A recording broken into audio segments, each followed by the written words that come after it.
There's an important concept in data warehousing called additivity that we need to discuss in the context of the rules for storing data, specifically facts, in our fact tables.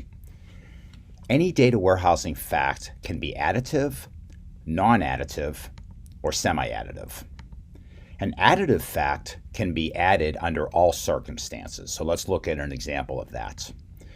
If we have a table of a faculty member's salary, here we see 5 different faculty members, each with his or her current salary. You can add up all of those individual salaries and come up with a total salary for all 5 of those faculty members. That's an example of what we would call an additive fact. Or you can take any one of those faculty members and look across at different points along the time dimension. So let's take Susan Johnson, for example. We can take Susan's salary for the last 4 years, add each of those figures up, and see that Professor Johnson's total salary for the last 4 years comes out to $880,000. And both of those examples are perfectly valid uses of additivity with regards to the salary as a fact. Similarly, if we switch from faculty over to students for a moment, we can look at 4 different students and see that each student completed during the 2020-2021 academic year 30 credits, 36 credits, 34 credits, and 28 credits respectively for each of those 4. And we could add up those figures and say that for those 4 students together, they all completed 128 credit hours, and that's a valid mathematical usage of additivity.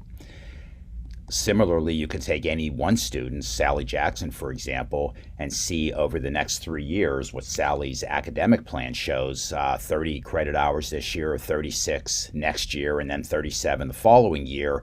And we can see that if Sally stays on plan, she will have completed 103 credit hours all the way through from fall 2020 through spring of 2023.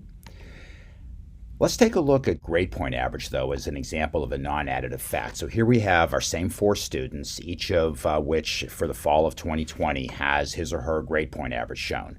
We see a 3.3, a 3.2, a 2.8, and a 4.0 respectively. Now you see that in this example, I tried to add them up to 13.3, but that's actually an invalid addition.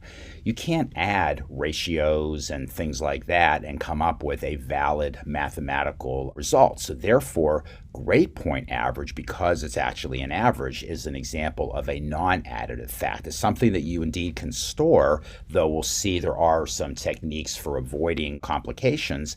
But basically, even if you have that as a valid metric or a valid measurement, it's something that is non-additive. And that's very important when we get to how we manage our data inside of our fact tables in data warehousing.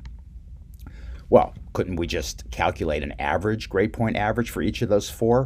Sure, but when we talk about additivity, the word add is right there in the word additivity, and additivity relates solely to the ability to add. It has nothing to do with other numerical operations such as calculating an average, for example. So that's something very important to take note of.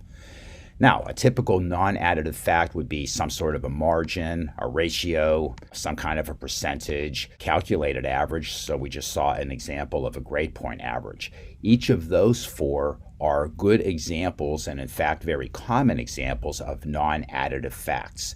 They meet the test for being a data warehousing fact. They're some sort of a measurement or a metric, yet there's something about them that prohibits them from being added up. Essentially, you add up all of those and you come up with a nonsensical result. So what do we do about that? Well, with a non-additive fact, one of the best things to do is store the underlying components in fact tables rather than the ratio or the margin or the average itself. You may store the non-additive fact also at an individual row level for easy access. So for example, grade point averages, you could store the GPA for each student for his or her semester results.